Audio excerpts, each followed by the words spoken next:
बिस्मिल्लाहिर्रहमानिर्रहीम। अस्सलाम वालेकुम नाज़रीन, मैं हूं इरफान हाशमी और आपको प्रोग्राम दो टोक में खुशामदीद कहता हूं। इस्लामाबाद से हमारे साथ मौजूद हैं इब्राहिम राय साहब। राय साहब, अस्सलाम वालेकुम। वालेकुम अस्सलाम।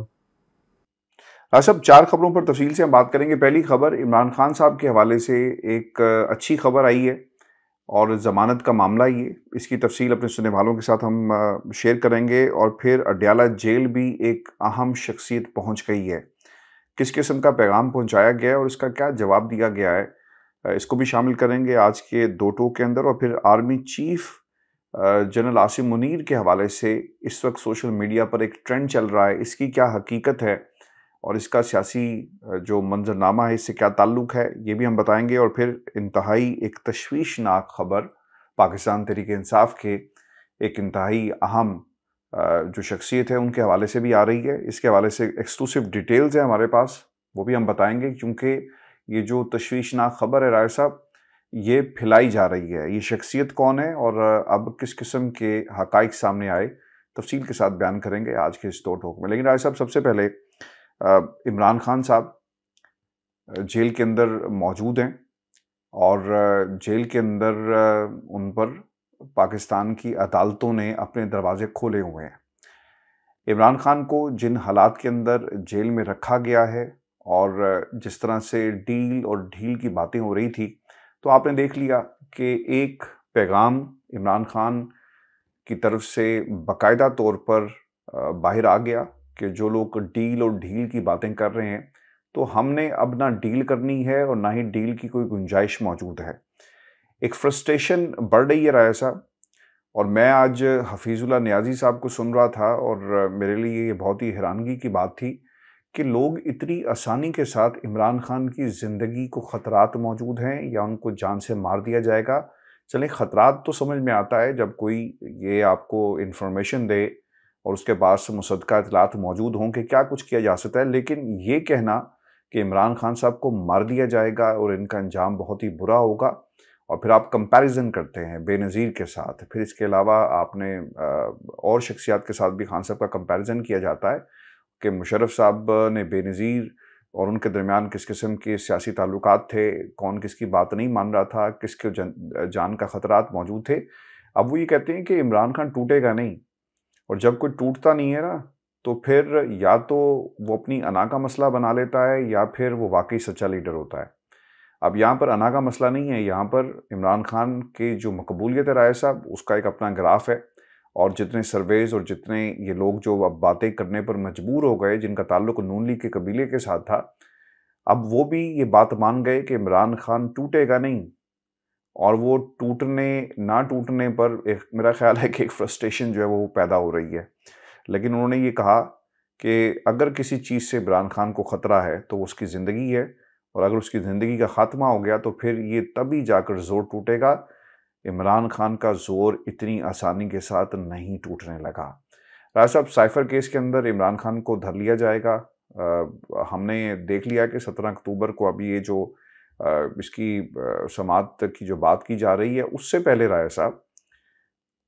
फ़र्द जुर्म भी आयद हो जाएगी। इस्लामाबाद के अंदर फ़ैसला नहीं आएगा और एक डिलेइंग टैक्टिक्स आमिर फ़ारूक साहब एक बार फिर खेल रहे हैं। आप बड़ी इसे क्लोजली ऑब्जर्व कर रहे हैं और फॉलो कर रहे हैं इस्लामाबाद में बैठकर। राय साहब, क्या यही खेल है? जिस तरह जज दिलावर ने गवाहों को सुनाना नहीं लेकिन फ़ैसला सुना दिया और बाद में फ़ैसला कहीं और से आकर चलें, इनकी भी बात भी सुन लें, और ट्रायल अब पता नहीं कब चलेगा। तो यही फ़ैसला देख रहे हैं इमरान खान साहब के हवाले से। और फिर ये जो बात कही गई कि एक वाहिद चीज़ है, इमरान खान की जान को ख़तरा है और उन्हें रास्ते से हटाया जा सकता है। देखिए आशवी साहब, army chief general Asim Munir उनके हवाले से एक इंतहाई अहम खबर भी शेयर करते हैं, क्योंकि इस खबर का ताल्लुक बराह रास्त इमरान खान साहब से और नवाज शरीफ से भी है। लेकिन उससे पहले इमरान खान साहब से जेल में मिलने के लिए कौन सी शख्सियत पहुंची और इमरान खान साहब का एक तरह से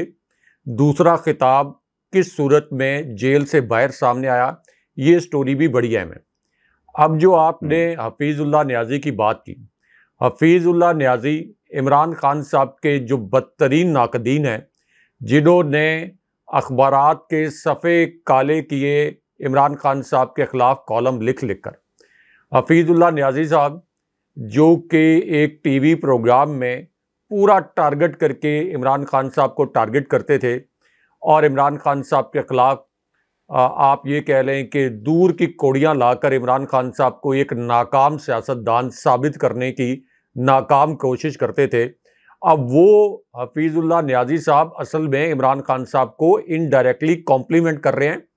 और नवाज शरीफ को असल में इनडायरेक्टली उनकी जुबानी वो एक चोर, मफरूर, इश्तिहारी, डाकू,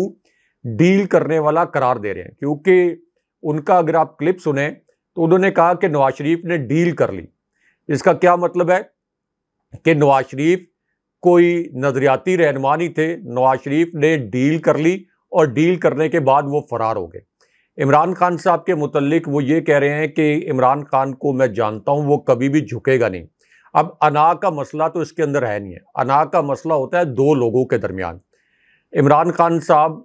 की अना का मसला होता तो कोई भी शख्स अपनी अना के मसले पर, अपनी जान पर खेलने के लिए तैयार नहीं होता। और किसके साथ उनका अना का मसला होता? असल मसला ये है कि इमरान खान साहब की कमिटमेंट है पाकिस्तानी अवाम के साथ। इमरान खान साहब को ये लगता है कि जो उनको एक तैयारे की पेशकश की गई और उनको ये कहा गया कि आप बैरून मुल्क चले जाएं, तो खान साहब अगर बैरून मुल्क चले भी जाएं तो खान साहब की मकबूलियत में 1% भी कमी नहीं आएगी। खान साहब की जान भी बच जाएगी, खान साहब की पार्टी भी बच जाएगी। और खान साहब को ये भी पता है कि मैं अगर बाहर चला जाऊं तो मेरा इतना बड़ा इंटरनेशनल क्लाउट है कि नवाज शरीफ ने तो रियासत पाकिस्तान के खिलाफ साजिशें की थी, फौज के खिलाफ साजिशें की थी। इमरान खान साहब को रियासत के खिलाफ कोई साजिश नहीं करनी पड़ेगी, लेकिन आलमी सतह पर इमरान खान साहब की इतनी बड़ी शनाख्त है कि इमरान खान साहब अपने आलमी क्लाउट को इस्तेमाल करते हुए जो कुछ तहरीके इंसाफ के साथ पिछले रजीम चेंज ऑपरेशन के बाद से हुआ है, इसके ऊपर एक बड़ी मुअस्सर आवाज़ आलमी सतह पर उठा सकते हैं। लेकिन उसके बावजूद, यानी ये इमरान खान साहब को पता है कि उनकी पॉपुलैरिटी पर कोई फर्क नहीं पड़ेगा, उसके बावजूद वो अपनी जान पर खेलकर इसलिए बाहर नहीं जा रहे कि वो नहीं चाहते कि इस मुल्क के 25 करोड़ अवाम को शरीफ ख़ानदान और जरदारी ख़ानदान के रहमो करम पर छोड़ दें और हमारी जो नस्लें, जिन्होंने गुलाम इब्ने गुलाम, नस्ल दर नस्ल हमें गुलाम बनाया,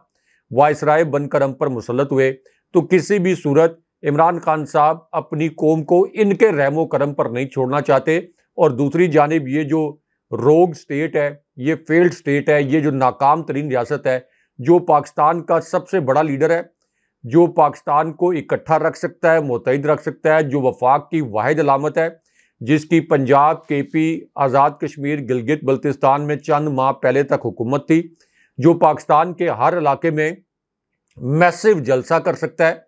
बाकी तमाम तो इलाकाई जमातें हैं, जिसकी इस्लामाबाद में कौमी असम्बली की 3 नशिस्तें थी, तीनों नशिस्तें जिसने जीती। और एक ऐसा लीडर जिसके दौर में 3.5 साल में पाकिस्तान ने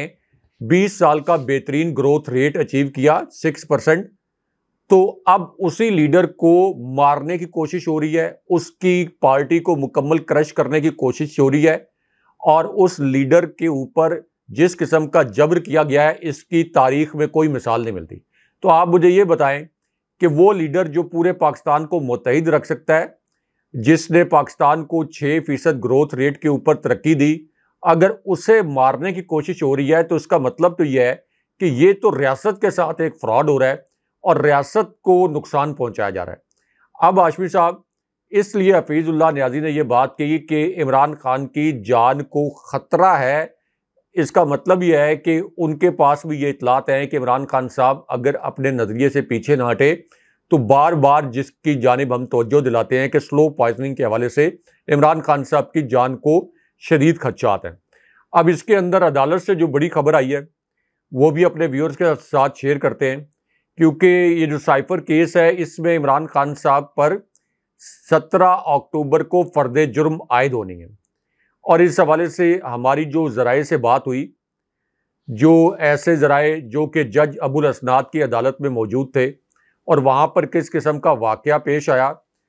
तो वो पूरा वाक़या हमारे ज़राए ने हमारे साथ शेयर किया कि किस तरीके से इमरान खान साहब और जज अबुल असनाद जब एक ही कमरा अदालत में आमने सामने खड़े थे, पहले तो इमरान खान साहब को कमरा अदालत में नहीं लाया गया, इमरान खान साहब को एक पिंजरे में कैद किया हुआ था। वहाँ से निकाल कर पीटीआई के वकला के एहतजाज पर जब इमरान खान साहब को जज के सामने पेश किया गया तो उस वक्त भी इमरान खान साहब को बैठने के लिए कुर्सी नहीं दी गई थी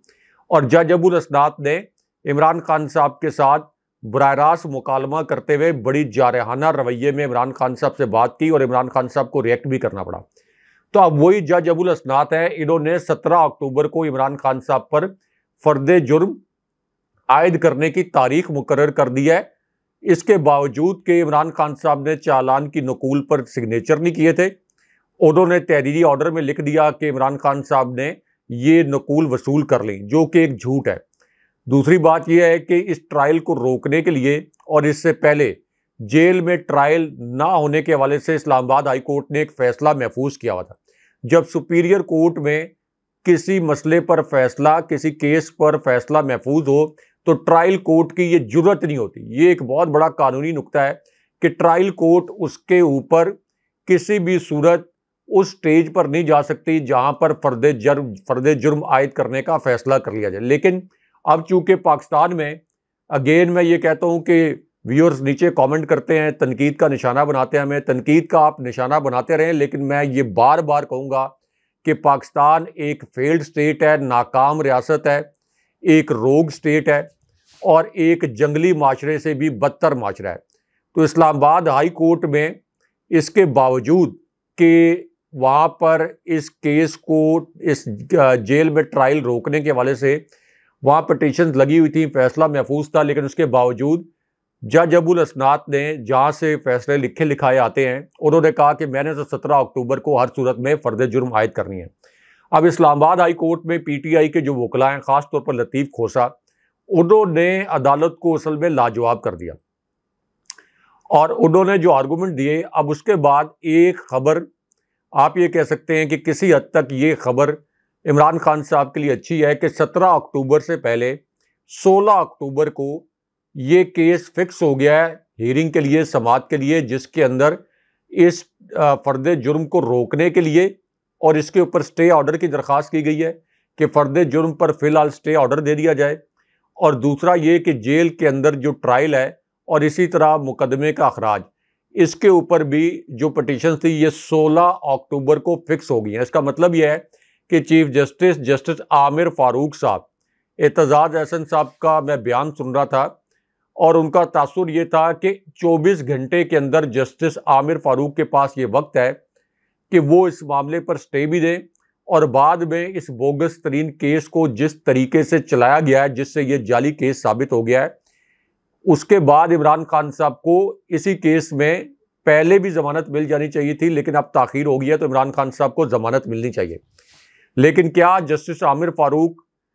ये स्टे देंगे और फर्द जुर्म इमरान खान साहब पर आयद नहीं होने देंगे? इसका जवाब ये है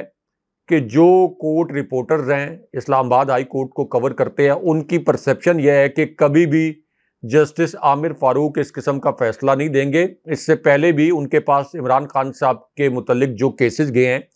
जहां पर खान साहब को इंसाफ मिलने में ताखीर हो रही थी,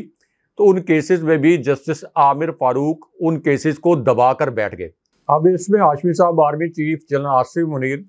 इमरान खान साहब और नवाज शरीफ के मुतल्लिक भी एक दिलचस्प खबर है और साथ लाहौर में क्या कुछ हुआ है इमरान खान साहब के मुतल्लिक और पीटीआई के मुतल्लिक अदालत से क्या खबर आई, वो जरा खबर भी हमें बताएं कि क्या उसकी डिटेल है। ये बिल्कुल राय साहब, ये जो लाहौर वाली खबर है ना, इसका पाकिस्तान के सियासी मंजरनामे से बहुत गहरा ताल्लुक है। नवाज शरीफ साहब का जलसा कैंसिल भी हो सकता है और पाबंदी भी लग सकती है। और एक जज साहब हैं जी, ये मैदान में आ गए हैं और लाहौर हाई कोर्ट के जज हैं राहिल कामरान शेख साहब, और इन्होंने पाकिस्तान तहरीक इंसाफ के हक़ में एक फ़ैसला, इसे कहना चाहिए, दे दिया। राय साहब, ये 72 घंटे का अल्टीमेटम जारी किया गया है, लेकिन इससे पहले असल में हुआ क्या है? देखिए जी, ये तो हम सबको मालूम है कि पाकिस्तान तहरीक इंसाफ ने दरख्वास्त जो है काफ़ी देर से डाली हुई थी कि वो जलसा करना चाहते हैं लिबर्टी चौक के अंदर। लेकिन राय साहब डीसी लाहौर साहब जो हैं उन्होंने इसकी इजाज़त नहीं दी और अब तहरीरी जो अपने जवाब था उसे हाई कोर्ट में जमा करवाया है। एक जो दरख्वास्त जो दी गई थी उसके ख़िलाफ़ डीसी साहब ये कहते हैं जाकर कि जनाब 9 मई का वाक़या लिबर्टी से शुरू हुआ था, इसलिए इजाज़त नहीं दे सकते। इस पर अदालत ने रिमार्क्स ये दिए हैं कि पाकिस्तान तहरीक इंसाफ को लिबर्टी पर जलसे की इजाज़त नहीं तो किसी और सियासी जमात को भी लिबर्टी में जलसे की इजाज़त नहीं होगी। हाई कोर्ट ने जस्टिस राहील कामरान शेख और पीटीआई की दरख्वास्त पर जो तहरीरी फ़ैसला जारी किया है, इसमें फ़ैसले में कहा गया कि दरख्वास्त गुजार मुतवालिद जगह पर जलसे की दरख्वास्त देता है तो कानून के मुताबिक 72 घंटे में इसका फ़ैसला किया जाए। दरख्वास्त गुजार की दरख्वास्त यकीन दहानी पर निपटाई जाती है। अदालत ने यह भी करार दिया कि डीसी लाहौर को किसी दूसरे मकाम पर जलसे के लिए दरख्वास्त दे सकता है। अच्छा, अब ये अगर किसी और को भी इजाज़त नहीं है तो मुझे नहीं पता कि हमने इससे पहले भी माजी में राय साहब माल रोड पे देखा है कि इजाज़त नहीं रही जलसों की, लेकिन आज जमात इस्लामी का एक बहुत बड़ा इज्तिमा कहें, रैली कहें, फ़लस्तीन के मामले पर उसे वो निकाला गया और फिर इसके बाद JUIF भी कोयटा में नज़र आई है, दीगर जमातें भी नज़र आ रही है, मजलिस वातुल मुस्लिमीन वाले भी नज़र आए। और अगर किसी की गिरफ्तारी हुई है तो वो है पाकिस्तान तहरीक इंसाफ के लोग, और सुनने में आ रहा है कि बड़े लेवल पर गिरफ्तारियां हुई हैं कि ये लोग सड़कों पर क्यों आ रहे हैं। ऐसा फिर ऐसे तो नहीं चलेगा। तहरीक इंसाफ को आप वैसे कलदम करार देते हैं तो फिर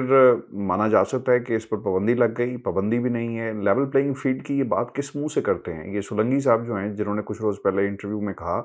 कि तहरीक इंसाफ को इजाज़त मिलनी चाहिए, जलसे की भी, जुलूस की भी। काकड़ ने भी यही कहा कि लेवल प्लेइंग फील्ड का मतलब ये है कि सबको इजाज़त होनी चाहिए। तो ऐसा फिर ये रोकता कौन है? 9 मई का वाक़या लिबर्टी चौक से शुरू हुआ, उसकी बुनियाद पर क्या तहरीक इंसाफ को इस तरह मना किया जा सकता है? मीनार पाकिस्तान के तो राय साहब सुनने में आ रहा है कि इन्होंने प्लॉट ना तकसीम कर दिए हैं। उसका जो जहाँ पर मीनार पाकिस्तान है उसके हिस्से किए गए, डिमार्क किया गया और बताया जा रहा है कि किस हलके से कितने बंदे आएंगे और फलां जगह पर जो कॉन्स्टिट्यूंसी जिनकी डिटेल्स के हिसाब से इसकी डिमार्केशन की गई है और तरतीब लगा दी गई है। तो वहाँ पर तो इतनी माइक्रो लेवल पर जाकर मैनेजमेंट भी हो रही है, इजाज़त का मामला भी कोई नहीं है। पीपल्स पार्टी टाउनशिप लाहौर में जलसा कर रही है, सबको इजाज़त है। लेकिन अगर किसी को इजाज़त नहीं है तो वो इमरान खान और उनकी जमात को नहीं है। राय साहब, रियासत ऐसे चल सकती है और कितनी की देर चलेगी? मुशर्रफ साहब ने इतने बरस हुकूमत की, उनको भी यही ख्याल था कि कुछ नहीं होगा। उससे पहले जनरल ज़िया को भी यही ख्याल था, कई बरस उन्होंने हुकूमत की। वक्त ख़त्म हो जाता है, जमहूरियत हमेशा से ज़िंदा रहती है, लोग चले जाते हैं, लेकिन राय साहब जमहूरियत के साथ जो जुड़े हुए लोग हैं, जो अवामी नुमाइंदे हैं, ये ख़त्म नहीं होते, ये फिर ज़िंदा हो जाते हैं। देखिए आशफी साहब, जज साहब के फैसले के अंदर एक बड़ी दिलचस्प खबर भी छुपी है। लोग बहुत अप्रिशिएट कर रहे हैं जज साहब को, इस वजह से कि मौजूदा जबर के माहौल में जब जज साहिबान को रोना पड़ रहा है अपने फैसलों पर अमल दरामद के लिए, और जज साहिबान ये कह रहे हैं कि आईजी को गिरफ्तार करके पेश करें, लेकिन कोई हिम्मत नहीं कर रहा कि आईजी को गिरफ्तार करके पेश करें, क्योंकि आईजी की तो कोई मजाल नहीं है कि वो हाई कोर्ट के ऑर्डर को इस तरह से डिनाई करें। ये तो सबको पता है कि किस किस्म के ऑर्डर्स कहाँ से आते हैं और उसके बाद फिर आपकी जो सिविल इंतज़ामिया है उसको कहाँ से शय मिलती है। अब जज साहब को और उनकी सताइश तो बहुत की जा रही है, लेकिन मैं ये समझता हूँ कि ये कहना कि लिबर्टी चौक में तहरीक इंसाफ को जलसा ना करने की इजाज़त, अगर उनको इजाज़त नहीं दी गई तो किसी और जमात को भी इजाज़त ना दी जाए, तो ये कोई इंसाफ पर मबनी फ़ैसला नहीं है। यानी तहरीक इंसाफ की ज़रूरत है इस वक्त जलसा करना। तहरीक इंसाफ कोई शिद्दत पसंद जमात नहीं है, तहरीक इंसाफ कोई दहशतगर्द जमात नहीं है। अब ये तो जो जज साहब का फैसला है उसको आप इस एंगल से देखें कि उन्होंने ये कह दिया कि किसी और जमात को भी यहाँ जलसे की इजाज़त ना दी जाए। क्यों इजाज़त ना दी जाए तहरीक इंसाफ को या किसी और को? क्योंकि तहरीक इंसाफ ने सबसे पहले वहाँ पर इजाज़त मांगी थी। इसलिए जो आपकी सियासी जमातें होती हैं वो ज़ाहिर है कि जलसे करती हैं, उनका काम होता है इंतखाबी जलसे करना। अब इस वक्त इलेक्शन भी सर पर हैं, इसी तरह फ़लस्तीन के मामले पर भी तहरीक इंसाफ ने जो रैलीज निकाली, आप देख लें कि पहली मरतबा पाकिस्तान के अंदर हुआ कि फ़लस्तीन के मामले पर जो रैलीज निकाली गई, पूरी दुनिया में निकाली गई हैं, पूरी दुनिया में, यूरोप में निकाली गई हैं, अमेरिका में निकाली गई, वहाँ कोई गिरफ्तारी नहीं हुई। सिर्फ पाकिस्तान के अंदर तहरीक इंसाफ के कारकुनों को और आम लोगों को जिन्होंने रैलीज निकाली हैं उनको गिरफ्तार किया गया। तो जज साहब को तो ये कहना चाहिए था, जो मेरी नाकिस राय है उसमें यह कहना चाहिए था कि पहले आप ये बताएं कि तहरीक इंसाफ को जलसे की इजाज़त क्यों नहीं है। क्या इलेक्शन कमीशन ने तहरीक इंसाफ को कलअदम करार दिया? क्या तहरीक इंसाफ को नेक्टा ने दहशतगर्दों की जो जमात है, यानी जो कलअदम जमातें हैं, उनकी फहरिस्त में शामिल कर लिया है? अगर ऐसा है तो नेक्टा का नोटिफिकेशन ले आएँ, इलेक्शन कमीशन का नोटिफिकेशन ले आएँ। अगर नोटिफिकेशन नहीं है तो उसके ऊपर लाहौर हाई कोर्ट के जज साहब को यह ऑर्डर जारी करना चाहिए था कि फिल फोर तहरीक इंसाफ को जलसे की इजाज़त दी जानी चाहिए। तो जज साहब ने मेरे ख्याल में तो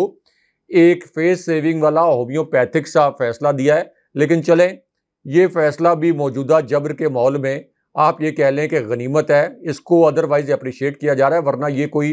ऐसा फैसला नहीं है जो कि इंसाफ पर मबनी फैसला हो। अब हाशमी साहब,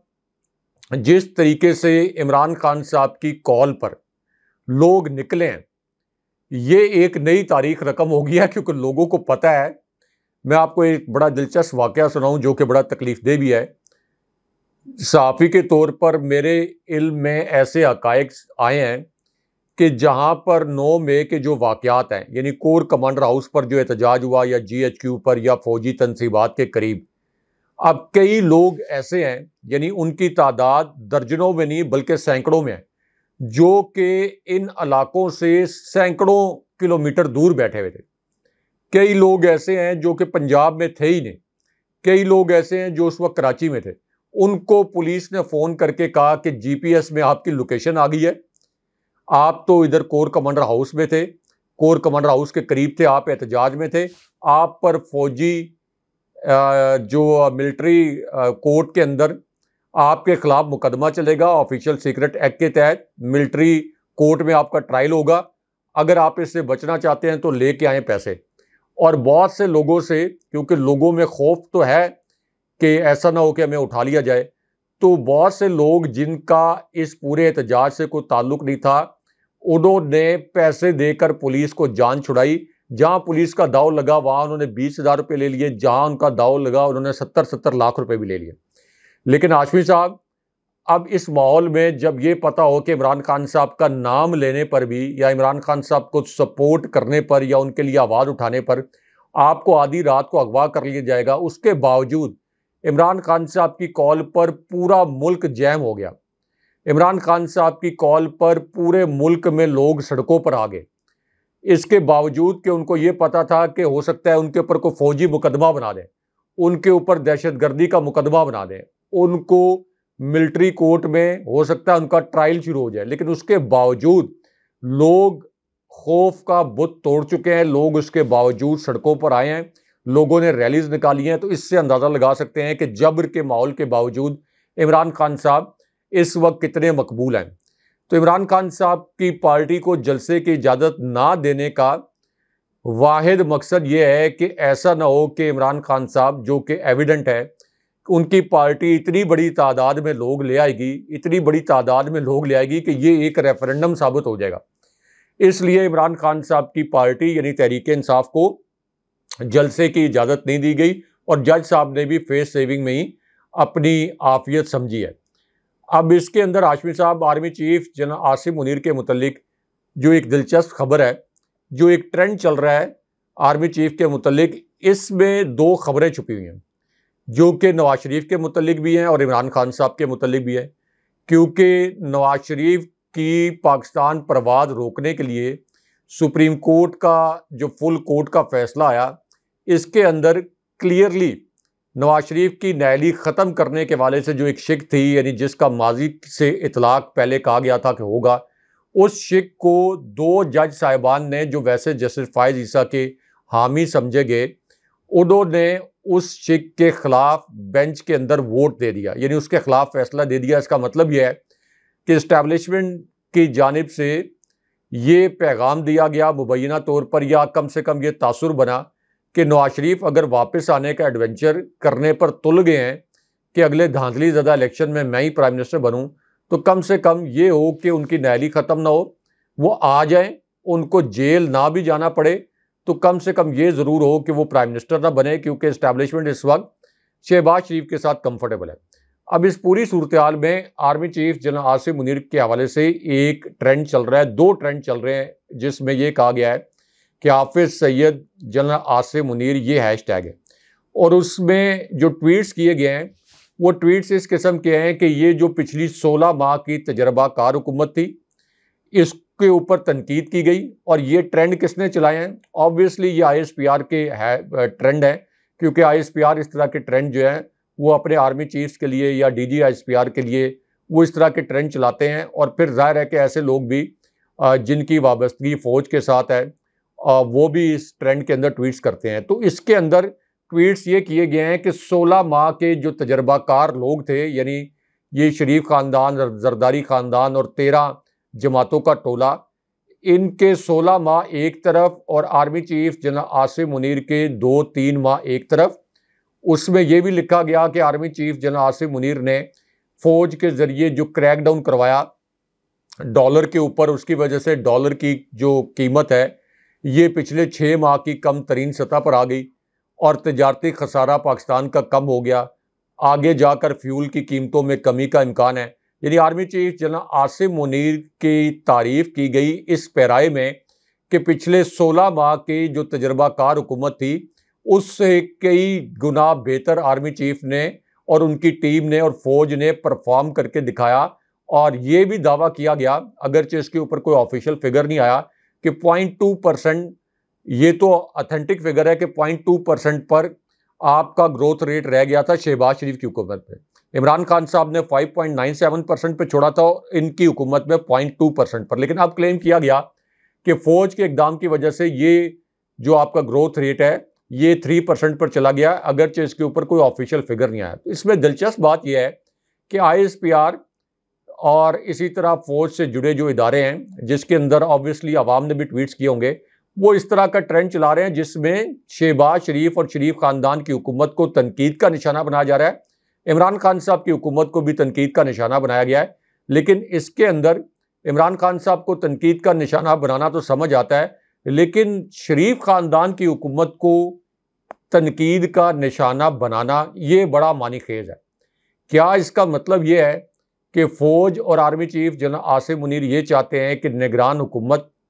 का जो दौरानिया है इसको बढ़ाया जाए, अगला इलेक्शन जो है वो जनवरी में ना हो, फ़ौज जिस किस्म के इकदाम कर रही है वो करे? और क्या फ़ौज को शरीफ ख़ानदान और दोबारा 13 जमातों का टोला जो धांधली ज़्यादा इलेक्शन में मुसल्लत करने का प्लान बनाया गया है, क्या फ़ौज ये समझती है कि ये इकॉनमी को दोबारा डुबो देंगे, मुकम्मल तौर पर कोलैप्स कर देंगे और इनको इलेक्शन जितवाना भी नामुमकिन है, इनके लिए इतने मैसिव लेवल पर रिगिंग करना भी नामुमकिन होगा? तो इससे अच्छा ये है कि इलेक्शन ना करवाएं और फ़ौज अपने इक़दाम जारी रखें। एक इसके अंदर से इसका एक एंगल ये निकलता है जो army chief general Asim Munir की 27 में एक ट्रेंड चल रहा है। अब ये तो एक हकीकत है कि डॉलर जो है उसकी कीमत कम हुई है,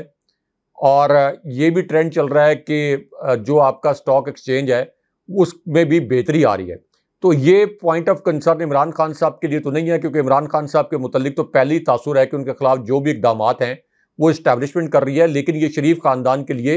एक पॉइंट ऑफ कंसर्न ज़रूर है। अब हाशमी साहब, ये जो नवाज शरीफ के जलसे के मुतल्लिक आपने बात की, इसके अंदर भी एक दिलचस्प खबर है, क्योंकि ये जो इन्होंने मीनार पाकिस्तान में मुख्तलिफ मकामात को मुख्तस किया है कि ये जो रहनुमा है ये इतनी बसेस लेके आएगा, ये रहनुमा इसको जिम्मेदारी दी गई है खाने की, बिरयानी की प्लेटें, कौरमे, और कुछ रहनुमाओं को ये भी जिम्मेदारी दी गई कि आप ख़वातीन को डांसर्स का बंदोबस्त भी करें। इस तरह की भी सोशल मीडिया के ऊपर इतलात हैं। तो इन लोगों को एक मखसूस जगह पर इनके लिए इसलिए मुख्तस की गई कि खदशा ये होता है हमेशा कि ये लीडर्स हामी भर लेते हैं नाम नहाद नून लीग के कि हम इतने लोग लेके आएंगे, लेकिन जब क्राउड इकट्ठा होता है तो उसके अंदर पता नहीं चलता कि कौन 10 लोग लेके आए हैं, 15 लोग। तो इस मरतबा चूँकि नवाज शरीफ की सर्वाइवल का इशू है, तो इसलिए इन्होंने ये धमकी भी दी है कि अगर जितने लोग जिसको असाइन किए जा रहे हैं कि आपने लेके आने हैं, अगर आप लोग इतने लोग ना लेके आए तो अगला जो धांधली ज़्यादा इलेक्शन है उसके अंदर आपको हम टिकट नहीं देंगे। इस हद तक लोगों को धमकाया गया है। और फिर एक कमेटी बनाई गई है जो पूरी गिनती करेगी कि कौन सा जो टिकट होल्डर है पोटेंशियल नून लीग का, वो कितने लोग लेकर आएगा। लेकिन इसका असल जवाब ये है जो कि एतजाज़ अहसन साहब ने कहा है। उन्होंने ये कहा कि अगर ये वापस आते हैं नवाज शरीफ और सीधा जेल नहीं जाते, अगर इनको इजाज़त दी जाती है कि आप जलसा करें, अव्वल तो ज़ाहिर है कि जलसा ये कर नहीं सकते, वो फ्लॉप ही होगा। तो अगर इनको जलसा करने की इजाज़त दी जाती है तो फिर ये जस्टिस फाइज़ ईसा की साख पर एक बहुत बड़ा सवाल खड़ा होगा कि हिफाजती ज़मानत लेने से पहले उनको जलसे की इजाज़त दी जाए, और हिफाजती ज़मानत भी उनको दी गई तो ये भी एतजाज़ अहसन कह रहे हैं कि पाकिस्तान की अदालती तारीख में एक बहुत बड़ा फ्रॉड होगा। ये एक बहुत बड़ा फ्रॉड होगा कि नवाज शरीफ को हिफाजती ज़मानत दे दी जाए, क्योंकि नवाज शरीफ अपनी मर्जी मंशा से 50 रुपए के स्टैम्प पेपर पर यहाँ से डील करके जनरल बाजवा की मदद से फरार हुए थे। अब हाशमी साहब, इसके अंदर एक और अहम खबर कि इमरान खान साहब से एक जो शख्सियत मिलने गई अडयाला जेल में, और इमरान खान साहब का जो पहले खिताब आया था जिसके मुतल्लिक ये कहा गया कि ये आर्टिफिशियल इंटेलिजेंस के ज़रिए इमरान खान साहब की आवाज़ डब करके इमरान खान साहब का खिताब जारी किया गया, जो पीटीआई के ऑफिशियल ट्विटर हैंडल के ऊपर भी आया और उनका ऑफिशियल वॉकअप भी ये था। तो अब इमरान खान साहब का एक दूसरा बयान भी सामने आया है, क्योंकि इमरान खान साहब के वकील शेर अफजल मरवत ने अब ये इंकशाफ किया है कि वो इमरान खान साहब से मिलने गए तो खान साहब ने उनको ये पैगाम दिया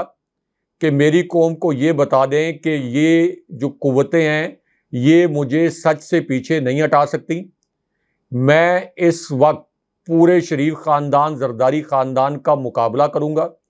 अदालत का supreme court practice and procedure bill पर जो फैसला आया है मैं इससे मुतमईन हूँ। और इमरान खान साहब ने कहा कि कुछ लोग इस किस्म की खबरें फैला रहे हैं